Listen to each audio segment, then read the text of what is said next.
My name is Sarah Cole. I am based in Singapore. I've been here 13 years as a teacher, head of department, and teaching and learning coordinator. Before that, I was in Hong Kong and Australia, but I'm originally from the UK. Over to you, Dean. Hi, Sarah. Thanks to everybody for joining today. My name's Dean, and you can probably tell from the accent I'm from the UK, specifically Scotland. But I've been living and working in Shanghai for 15 years. So I've been in education for 20, in various leadership roles in top tier international schools and bilingual schools, mostly in China. And really happy to be part of the GCI team with Sarah. We've also got Tima with us here that's managing in the background, everybody in the session. And our consulting director, Debbie, is also on the call with us today. So, welcome to this session on coaching conversations that transform schools. Really excited to get into it and to share a little bit more about our work at Growth Coaching International. Here is a little overview and our promise for our time together today. A lot of what we're going to be talking about is based on the book Growth Talk from Chris Monroe and John Campbell. You can get yourself a hands on that, a coaching way of leading in schools. Sarah's exhibiting a lovely copy there. But what we're going to kind of cover is, a couple of the basic concepts on that. As educators, we're familiar with this concept of coaching. But we're going to be looking today at coaching as a way of leading and really thinking about how we bring the elements of coaching into those day-to-day conversations that you have in the corridor. So it's not a session on how to be a coach, but it's about how can we use those coach-like skills, the coach way of being in human intensive organizations where we're having those interactions with children and staff all the time. Sarah's then going to introduce us a little bit about the learning conversations map and the continuum. And we're going to talk a little bit about how we use this as a framework to be more intentional, and how we show up and how we sort of lead different types of conversations. We're going to talk about the stance of being a conversation leader in order to help transform those discussions that we have every day in school. And that's around the thought of how we act, what we say, what we do. And then we're going to do practice because all of our courses involve some practice. So we're going to demonstrate a very short coach-like conversation. Do you know those conversations where somebody says, "Hey, uh, have you got a minute?" And they never wait for the answer. They go straight in, blah, blah, blah, blah, blah, blah, blah, blah, blah, blah, blah. So how do you actually manage those got a minute conversations in a kind of coach-like way? And then at the end, we'll obviously signpost you to other learning and opportunities. So stay tuned for that in terms of what else we've got coming up in the coming months. So that's our agenda for today. I'm going to hand you over well, I'm actually going to kind of kick off a little kind of thesis before I hand over to Sarah around this. So the first thing really, looking at the work of Keegan and Leahy around how we actually talk and how we sort of engage in schools. And it's this kind of concept around language communities. And the idea being that we, especially leaders, can help to shape and influence the schools in which we work in. Okay. And leaders have a really, really big role to play in how we shape and alter and ratify the conditions based on the way in which we show up and the way in which we are basically leading conversations in a language community. So it's this kind of concept around conversation leaders is what we're going to be thinking about today. And Chris Monroe and John Campbell talk about this. The thesis really is around the idea that schools are only as good as the conversations in them. So they're the medium through which leadership is lived out in schools. So, regardless of all the different contexts, we've got people from all over Asia and Australia today. We've got people from many, many different types of schools wearing many, many different types of hats. But regardless of the structure or your policy backdrop or the context of your school, influence, learning and progress and change and transformation in schools happens through conversation. And that's what we're all about at GCI. We sort of claim ourselves as the conversation experts. So fundamentally, change will be enabled, or the opposite is true, it will be inhibited by how we talk and what we talk about in schools. So there's a kind of a little bit of a kind of background to how we sort of framing this idea of transformation and change through being a conversation leader. And that segues quite nicely onto hearing a little bit about you. So, our pause point here, to what extent do you see yourself as a conversation leader? So, in the chat box, one being not at all, or five being yes, of course. Of course, I'm a conversation leader with parents and with children and with staff all the time. So if you just want to let us know to what extent do you kind of agree with that thesis that we've presented? It'll be interesting to see what comes through in the chat box. Ooh, we've got some solid threes, the initial fours, 3, 4 in between. Hazel, 5, eh? 500, it's my job. I'm actually really curious to dig into that a little bit more. Would anybody like to share a little bit and unmute themselves? Just put your hands up and we can pick somebody like what made you a five? You know, when you say that's your job, like tell us a little bit more about that. So that was me. And my role is a principal coach mentor. So I support new principals when they're appointed to new schools and um, experienced principals who have had a transformation in their context and just require support moving from one context to another. Lovely. Thanks, Enrica, for sharing that. Any other shout outs there? Maybe somebody that's at a three or a four, perhaps.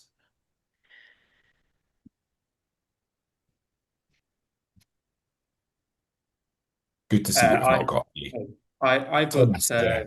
I put 3/4 because I think in terms of interacting with parents and fellow colleagues on a day-to-day basis, I'd say I feel confident as a conversational leader, but perhaps more within the being a coach. That's something that I'm looking to develop. So Yeah. that's why I would sit around a 3 or a 4. Lovely. Thanks for sharing that, Thomas. And that kind of brings us on really nicely to our definition of coaching and how we can use sort of coach-like skills to have those to bring us more intentionality to the conversations that we have. And Sarah's going to talk to us a little bit about that now. Yeah, my offer to the group is we're all conversation leaders at some point, to a lesser or greater extent. And Dean's got up here the definition as we believe coaching is. And as you read through it, just pick 1 or 2 words that really stand out for you and pop it in the chat. And for those of you who are listening or audio only, we believe that coaching is a one-to-one conversation that focuses on the enhancement of learning and development through increasing self-awareness and a sense of personal responsibility, where the coach facilitates the self-directed learning of the coachee through questioning, active listening, and it's gone, appropriate challenge in a supportive and encouraging environment. So as you're typing your thoughts in the chat, the 2 words that stand out for me is self-awareness and personal responsibility. But I really want to add in challenge and support as well. They are not separate, but challenge and support and challenge. I notice in the chat there's similar enhancement, self-awareness. Supportive Timothy, facilitate. Yeah. Natasha, active listening.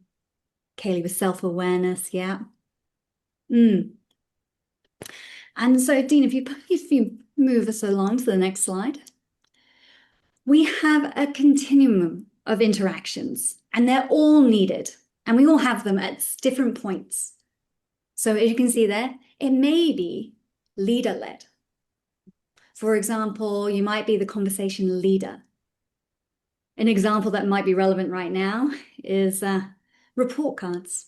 You're in the middle of doing your report cards. You find out that report cards are changing again next year. And maybe you, as leading the conversation, you're thinking through and you're talking through, okay, well, what does that look like for me? Or maybe you are the leader and you are communicating new expectations and new deadlines. Or you might be partner-led. So the conversation partner, you're in the office, you hear that report cards are changing again, and your colleague's venting in the office. Both very valid, both very needed. And what I mean when I say conversation leader or leader-led, it refers to the person leading or managing the conversation, whose voice and whose agenda features most. And both of these types of conversations can develop into learning conversations. Now, this is where there's a compelling need for change. And, this is important, there's the desire, there's the want to change. And Jackson and McCurgo would call these being customers for change. So in our example of the report card, we might say, the venting ceased, we've done the venting, and it moves into a conversation about capacity. So what needs to be prioritized? What needs to be let go so that we can complete within the new deadlines? Or it may be that the new expectations actually don't align with the units that we've completed. And so some reflections needed. We need to look at this more critically. And the question might be, so what's most important here? So in this continuum of conversations, it could be partner-led, leader-led, but both can develop into learning conversations. And when we are leading those conversations, we also have choice. We can choose how we show up, and we can choose how we contribute. And that leads us into the next continuum, or stances, ways of approaching the attitudes of when we are leading the conversation, what's needed. Sometimes telling, there's a fire, get out. I'm not going to ask you how you feel about the fire. I'm telling you, get out. Other times, we might be supporting our partner, okay, to explore their own ideas, using their own knowledge, using their own resources to facilitate their thinking. So a question might be, what's already working? What's needed here?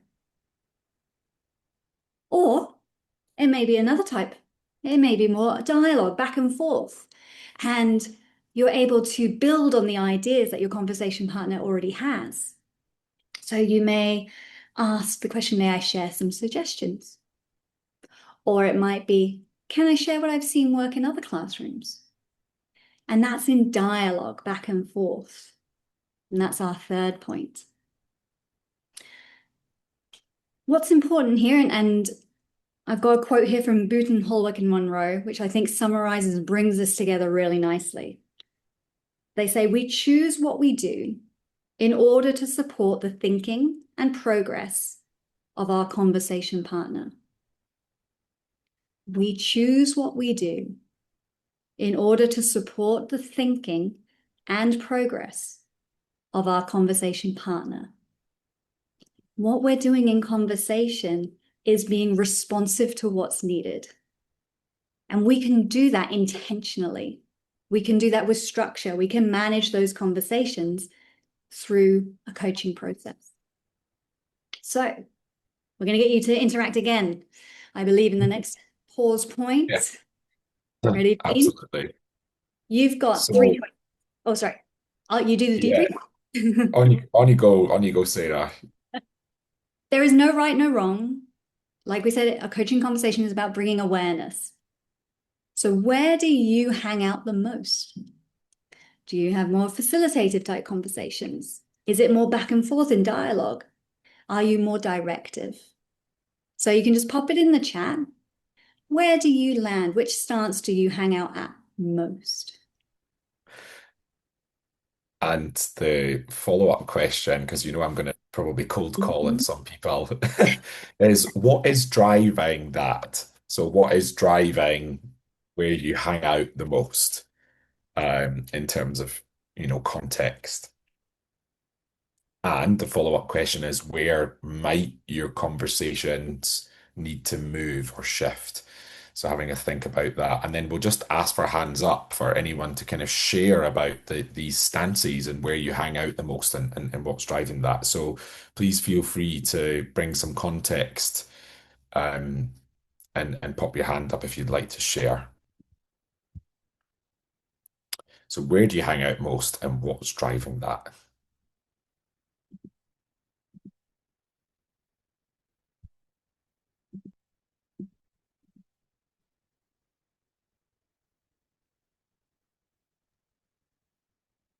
I'll go first if you like. Thank you, I Enrica. th I think in my role, it's critical to pivot dependent on the need or the circumstance of the area of concern or the issue that's being dealt with. Sometimes you need to be facilitative to develop capacity, but sometimes you need to be directive because policy and procedure guides that. And sometimes you just don't have the time to lead them to that because it's an immediate thing that needs to happen, child well-being or whatever. And dialogical is when you can enable or empower someone else or the person that you're having the conversation with to develop their own skills and reflective practice so they can make the decision.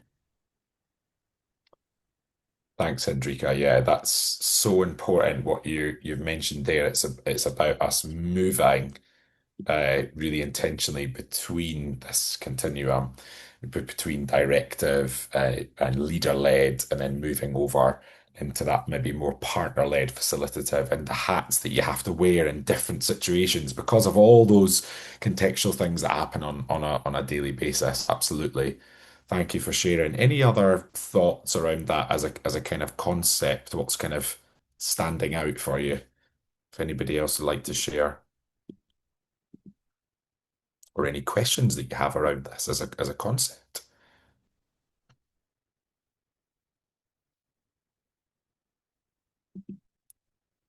Seems to be good, nice and clear. We can move on then.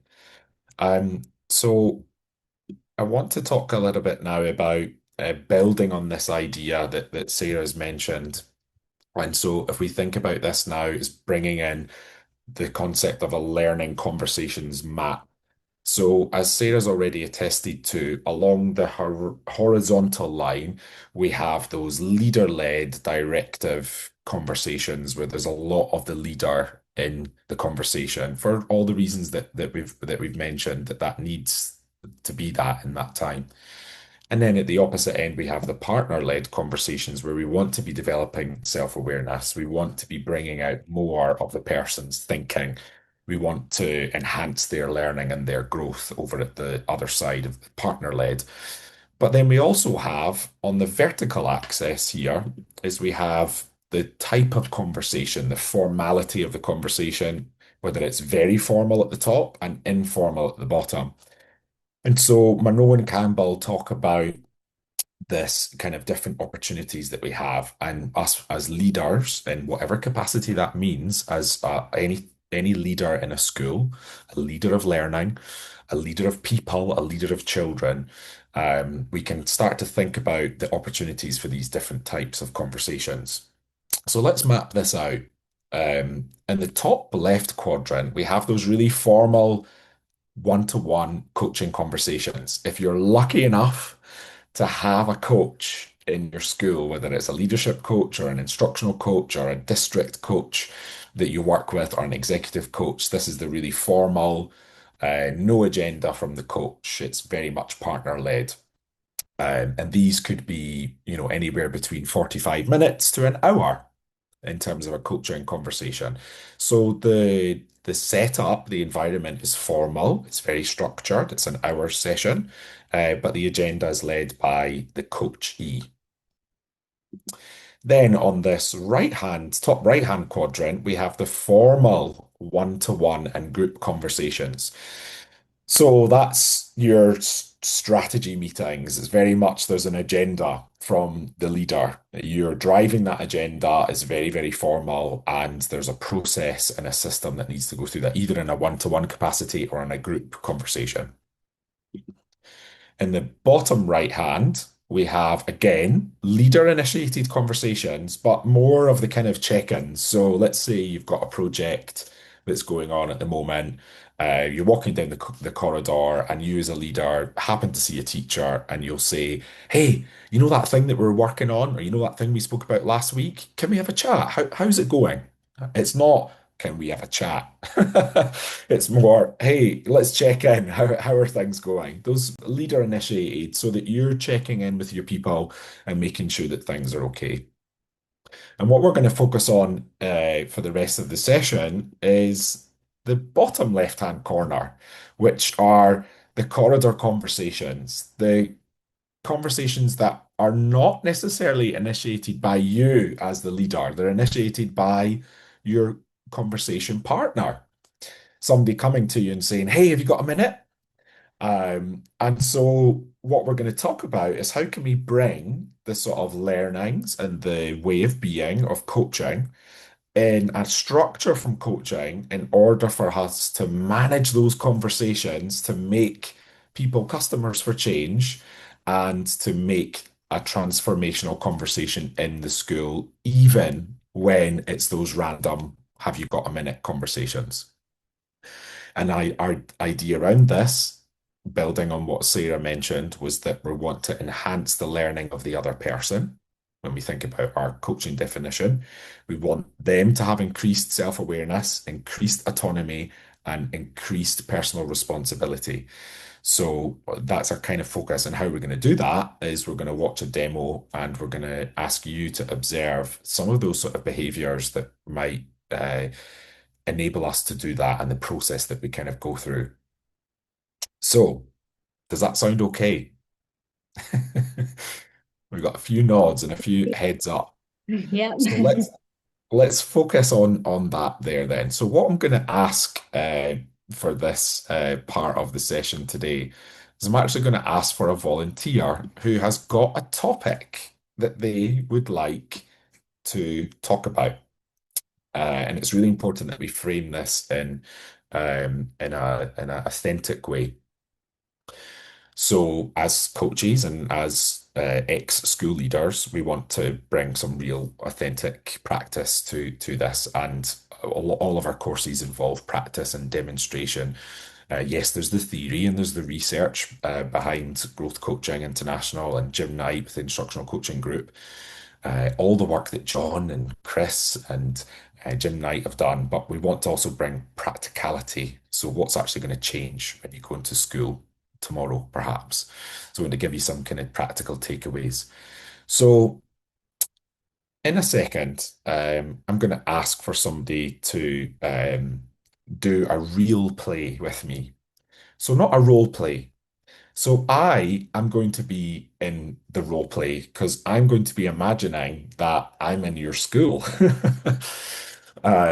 And I don't know what the topic is going to be, but it is going to be a topic on something that you want to get clarity on. So I'd like you to bring something genuine that might be one of those, "Hey, have you got a minute, Dean? Have you got a minute?" Conversation. Now, I'm not your line manager.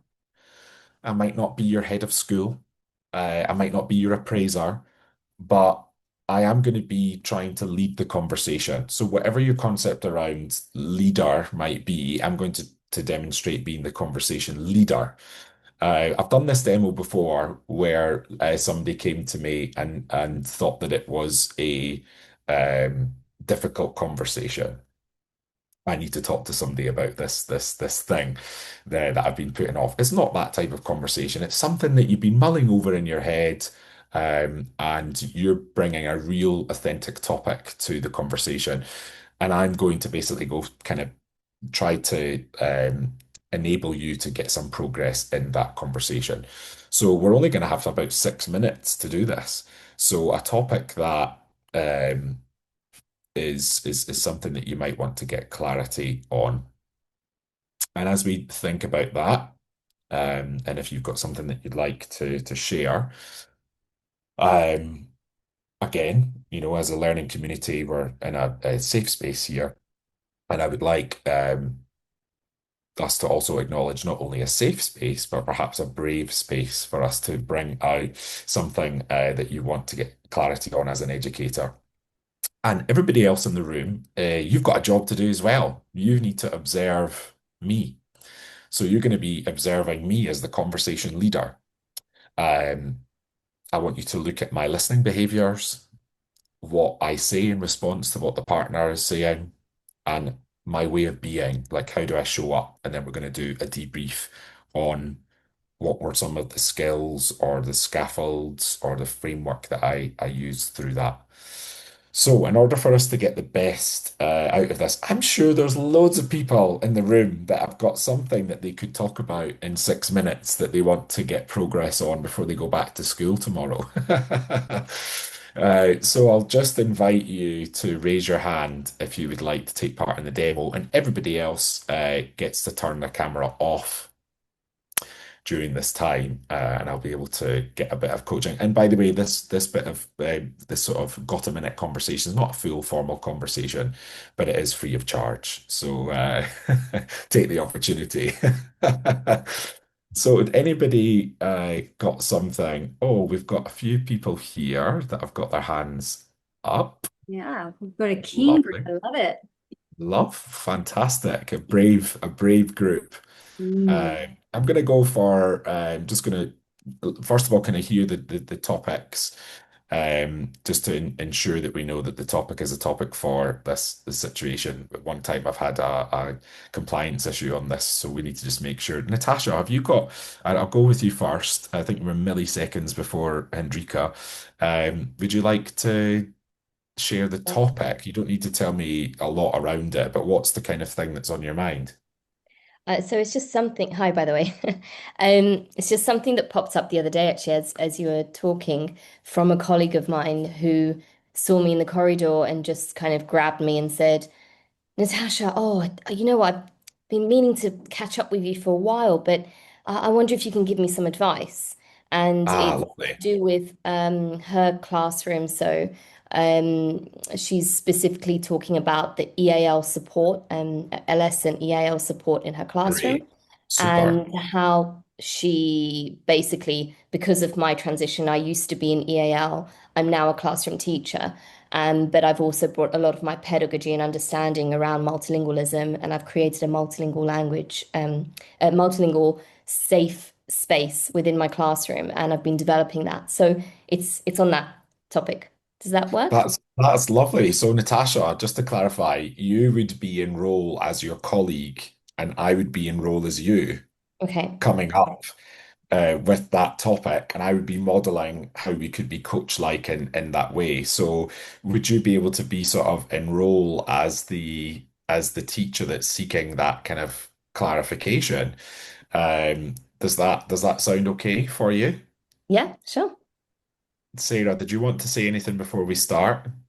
No, just that the rest of us are going to turn our videos off and stay on mute. I saw And your can I just message say in to the chat, Henry. Henrika, Yeah, I just can. in terms of time, Henrika, we're just going to take that topic. Thank you so much for raising your hand and being brave as well. Thank you so much.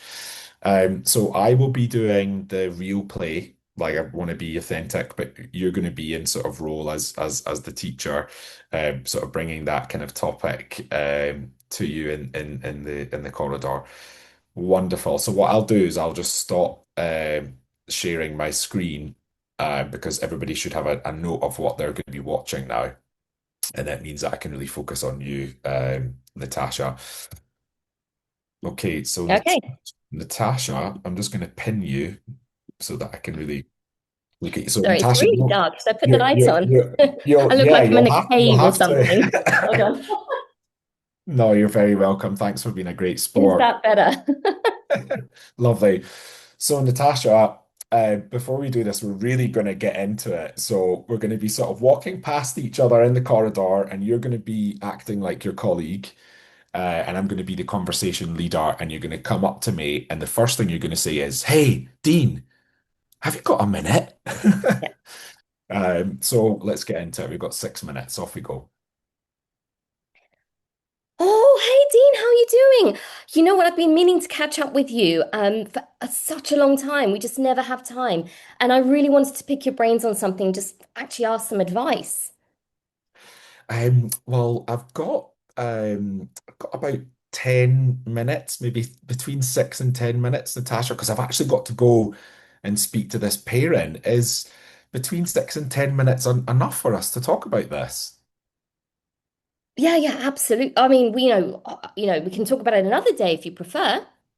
Well, I've got about 6 minutes now. So what's really kind of on your mind, and what do you want to get in the short 6 minutes that we've got together? Well, I mean, I'm just thinking because your expertise and your knowledge and just understanding the EAL environments and some of the challenges that we face in our school with just how did how would you advise that I go around things within my classroom? And you've been in my classroom before as well, so you know what it's like. And I kind of wanted I don't want to make a big thing out of this, but it's I'm really finding it challenging because I just can't stand it when people just stand at the back of my classroom and they're not really supporting everyone. They're just there for their particular students, and it's really frustrating because when you used to come into my classroom, you'd be in there, you'd work with everyone. What's your advice to me? What should I do? So, Natasha, if I've understood it correctly, is it around the people that are meant to be supporting EL students that are not engaging in the learning activity with the children? Is that what you want to improve? Well, I guess, like they don't really come into the classroom with a lot of expertise. I mean, I don't even know if they are EAL specialists. They're kind of coming in and just, it feels more like they're kind of assistant teachers rather than actually specialists working with kids. Yeah, yeah, I Just rather understand. frustrating, really, isn't it? Yeah, it does sound really frustrating. So it sounds as though what you want is that you want them to be more engaged with the children and perhaps to upskill them in terms of their support with the EL students. Is that what the goal is? Is that the preferred future? Well, it's just really it's really hard because you just feel like you have another body in the class but not really adding any value. And you how do you find it now that you're in the classroom and you've obviously you still get those EAL support, but you are probably more uh, have more pedagogy and experience than they do. So how do you deal with that? Yeah, well, I mean, that's definitely a follow-up conversation to share some strategies. What I'm really keen to know is like what is kind of going well so far with those teachers? Like what are some of the things that they are doing well at the moment in terms of supporting the children? So what have you Yeah, already tried with them? I don't want to seem like it's nothing personal against them. They're lovely. The lady who comes in my class is really, really nice. It's just I just and she's obviously trying her best, but from my perspective, it's just still not really adding any value. So I don't really know, and Yeah. I haven't got time to give her to teach her how to do her job. Of course, yeah. So is the goal then, it sounds as though it's about making sure that those people in the room are adding value in the classroom? Is that the priority? Is that what you really want? Is that your preferred future? Yeah, I guess like I'm just thinking, I just don't have time to give them to tell them what I want them to do. But how can I do that and still get them to do what I want them to do without, so yeah, this idea of just having someone in the classroom who's doing their job without me having to guide them through it. Well, Yeah. Well, I mean, we've not got much time together, but I'm wondering, like, what's one small step before we set up that next meeting about strategies and things? What's one small shift that you might consider that will get them more engaged and add value into that interaction with the children? Because I know that you know a lot of stuff about, I know that you might have to support them and show them, but what's one small thing that you might be able to sort of get them to do in order to hit that goal? yeah, that's a really good question. I guess I don't really have the answer right now, but it's a good question to think about. Mm, mm. Because if you think about what's worked well in the past, when you've had other EAL support teachers that do add value, what sorts of things would you be expecting them to do?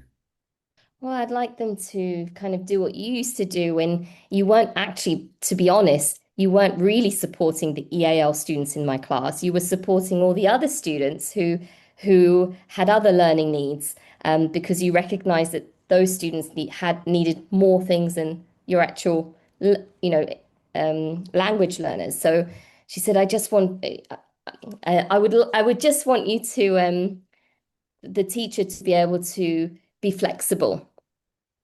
Yeah, yeah, that sounds really, really good.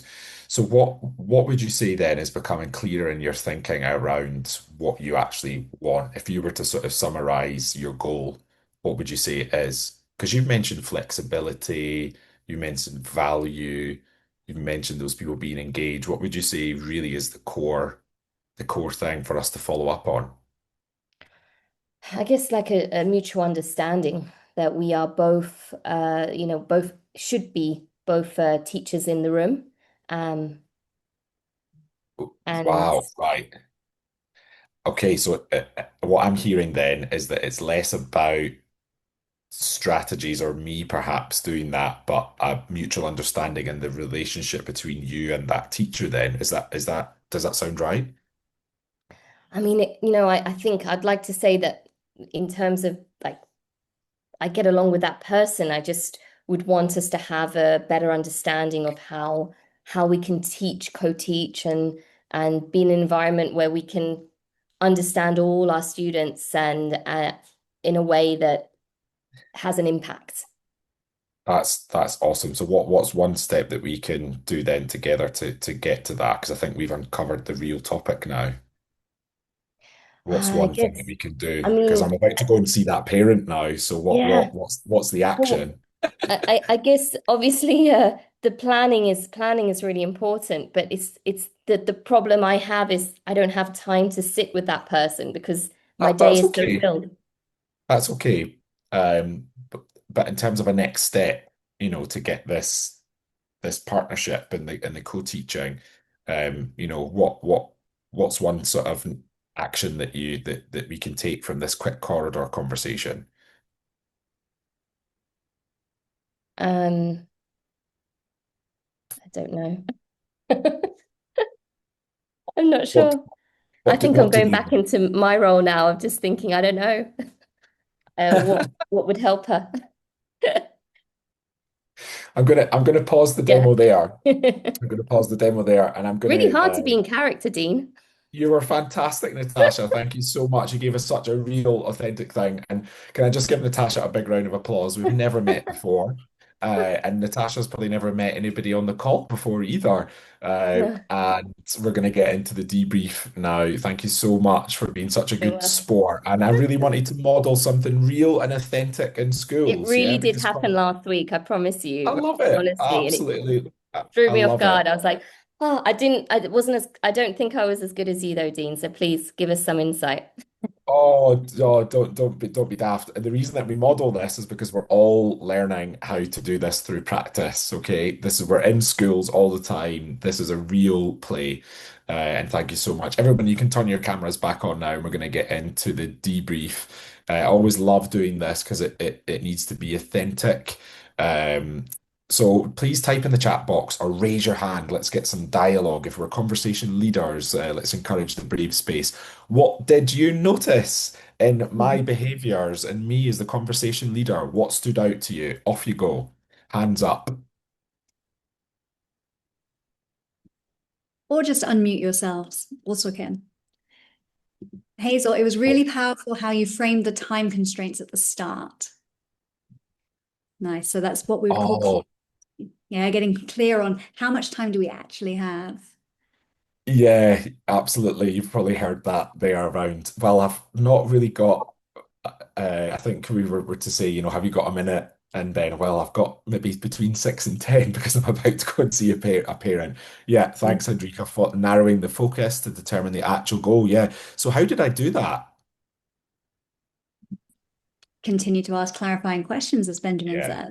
said, to understand the real issue and checking in. Randy's added checking in. Natasha felt, I'm going to put a guess in there, feeling validated, validating what was being said. Yeah. I I think am if I could, sorry.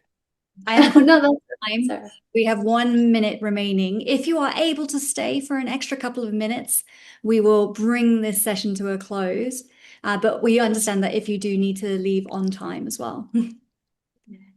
Natasha, you were going to share your experience. Sorry, was that something for me? I You were got going to share distracted. your experience? Oh, sorry. Yeah, so you mean how I answered her No, in your experience of Dean, because you had Oh, something to share. You said he was calm, oh, validating. sorry, yeah. I've got my son here, that's why it's distracting me. He was, yeah, I felt the conversation was actually very calm. He validated the frustration that I was feeling. But he didn't really go down the route of making it kind of like, yeah, I know how, or bring in any personal kind of stories behind that. And he kept it very much like bringing questions back into it, like saying, how, what is it that you want? What is your goal? What would you like to Yeah. achieve from this? So, um, asking those questions, I think allows the other person to really think as well, okay, what Yeah. is it that I want from this conversation? Because I've stopped you in the middle of the corridor. Is it that I just want to vent? Is it that I want validation? Or is it that I want a solution to what I'm saying? Yes. And building on that point, Natasha, often in schools, we want to go straight to the solution, which is where the leader will rescue and come in and show those strategies. But it was such a great demo because I wanted you to come up with things that had worked well in the past, or perhaps reframing it as a positive, refocusing, and really getting clarity on the goal. Because actually, and many people have said this about refocusing, it wasn't really just about the strategies, it was actually the partnership between the co-teaching. And because somebody could have come in and fixed and done a whole range of strategies, but it might not have actually got the teacher to be more engaged and add more value so really uncovering the topic, uncovering the goal, and lots of people have put that in the chat box, active listening without talking over, um, taking the first step, clarifying as well. Yeah, all of these different things. Um, and so thanks everybody for your feedback. We have kind of gone a little bit over time, Yeah, but we're going to kind of, 3 minutes. that's Ken? okay. Ken? So do you want me just to roll through this quickly, Sarah? Is that okay, just to bring things to a close? Sure. I just wanted to kind of highlight that there was no advice given. Yeah. Right, you're not giving advice, but you've already mentioned being calm and warm, asking questions, and also just being silent, just Yeah. holding it there and letting Natasha explain and to share her Yeah. thoughts with it. And you can see this quick scaffold, which is really a kind of takeaway for everybody today. It's, digging deep, what's wanted. Okay, what is actually the goal? What else? What else? What else? Like really listening for what is wanted and asking that again in a variety of ways. And then again, using that positive reframing that people mentioned in the chat is what's actually working well. What have you done in the past? To build the capacity of the partner and the conversation, and then what's next, and obviously we got a little bit stuck there, but that was absolutely fine because often there isn't a clear action, um, but hopefully there's thinking there, so really uncovering the goal, and really sort of driving down into what's the preferred future, what's the preferred reality. Yeah. um I'm just going to add on to that, Dean, is that you can practice that tomorrow. Get clarity, what's wanted, what's working, you're getting clarity. Then what's next? So taking action. Because otherwise, coaching is a lovely conversation, it's a nice conversation, but coaching really is a way of developing clarity, as you've seen, self-awareness, and from that action takes place. yeah. It's not just a nice conversation to have.